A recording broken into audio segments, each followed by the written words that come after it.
अब पता है भाई मिल रहे यहाँ पे लोग गन्ने भुगतान का क्या यहाँ पे व्यवस्था हो रही है इनकी, बिजली की क्या समस्या है, क्योंकि बागपत ऐसा जिला है कि जो पूरे प्रदेश में बिजली के सबसे ज्यादा रेट देता है।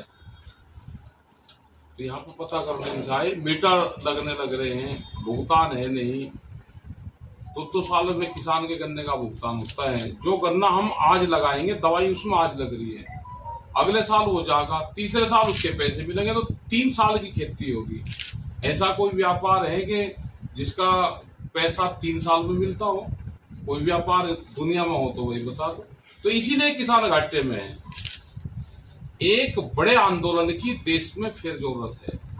सरकारें बातचीत करने को तैयार नहीं है। समझौते जो दिल्ली का समझौता हो गया वो भी ऑनलाइन समझौता सरकार ने करा, उसको भी मान नहीं रही। वो चाहे एमएसपी का सवाल हो या एनजीटी के नाम पे जो ट्रैक्टर तोड़े जा रहे हैं उसका सवाल हो।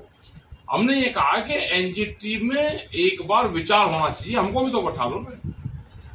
जज की गाड़ी 10 साल में 50 से 60 हजार किलोमीटर चले, डॉक्टर की 70 से 80 90 हजार किलोमीटर चल जाती होगी 10 साल में। रोडवेज की गाड़ी 10 लाख किलोमीटर चलती है 10 साल में। और किसान का ट्रैक्टर, जज की गाड़ी, डॉक्टर की गाड़ी एक कैटेगरी में आती है। लेकिन यह है कि 10 साल का वो कर दिया कि कंपनी को फायदा कैसे होगा, वो देश में राज चल रहा है। हम पूर्ण रूप से अगर सरकारें कोई फैसला गलत लेगी हम उसका विरोध करेंगे। तो जैसा कि इसमें किसान आंदोलन में कुछ मांगे मान ली थी, कुछ अधूरी रह गई थी, वे अभी तक पूरी नहीं की टिकैत साहब, अभी पूरी नहीं की। बिजली अमेंडमेंट बिल पे बातचीत हुई थी कि बिजली पे कोई भी होगा तो आप बातचीत करोगे। कोयले की कमी दिखाकर धीरे धीरे करके रेट बढ़ाने का एक पूरा इनका चल रहा है। दूध के प्रोडक्ट बाहर से आएंगे, इसलिए पूर्ण रूप से ये पशुधन को बर्बाद करने की एक बड़ी साजिश है। सीड बिल है, फसलों के रेट हैं, एमएसपी है। तो ये जो सारे सवाल है हमारे, मेन ये है कि खर्चा बहुत बढ़ेगा लेकिन किसानों की फसलों के दाम नहीं है। और एमएसपी खाली है नहीं कि 23 फसलों पे आप दोगे। जो भी देश में फसल पैदा हो रही है, चाहे वो दूध है या वेजिटेबल्स है, उन सब पे एमएसपी तय हो। नहीं है तो सरकार उसको सपोर्ट करे। और जब तक किसी भी देश की सरकार किसान को सपोर्ट नहीं करती, किसान गर्दिश में जाता है, उसको नुकसान होता है। चले जान देते ना गेहूं भाई, कुछ ज्यादा पैसे किसान को मिल सकता था, लेकिन अब की बार गेहूं रोक दिया कि निर्यात नहीं करेंगे। ये तो देश में पहला मौका था कि किसान निर्यात कर रहा था। हमारे पास में खाद्यान्न का भंडारण है, जो मोटा अनाज है वो हमारे पास में है। गेहूं पर ठीक रेट मिले थे तो भेजना चाहिए। किसान और ज्यादा उत्साह के साथ में देश में और अन्न उत्पादन करेगा। उत्तर प्रदेश, हरियाणा और कई स्टेट में इनकी सरकार है जहां पे बिजली फ्री है। उत्तर प्रदेश में सबसे महंगी बिजली। अभी उन्होंने करा कि हम आधे रेट लेंगे, 175 रुपये का रेट था, आधे रेट पे भी उसके बाद में भी मीटर लगा दे। देश के किसान को जागना पड़ेगा। चाहे आदिवासी का मामला हो, उनके भी बड़े आंदोलन चल रहे हैं। मजदूर का है, देश में नौजवान है, बेरोजगार होता जा रहा। मिलिट्री की भर्ती के लिए देश में आंदोलन कर रहे कि भाई हमें मिलिट्री की भर्ती करवा दो। हरियाणा की तर्ज पर हमने कहा कि वहां पर उनकी सरकार है, उसकी तर्ज पर यहाँ पर गांव-गांव में स्टेडियम बनने चाहिए। स्टेडियम बनेंगे नहीं, बच्चे सड़कों के ऊपर दौड़ेंगे, एक्सीडेंट होंगे। तो ये जो सारे सवाल है, ये हमारे सवाल बहुत है। चले जान देते ना गेहूं भाई, कुछ ज्यादा पैसे किसान को मिल सकता था, लेकिन अब की बार गेहूं रोक दिया कि निर्यात नहीं करेंगे। ये तो देश में पहला मौका था कि किसान निर्यात कर रहा था।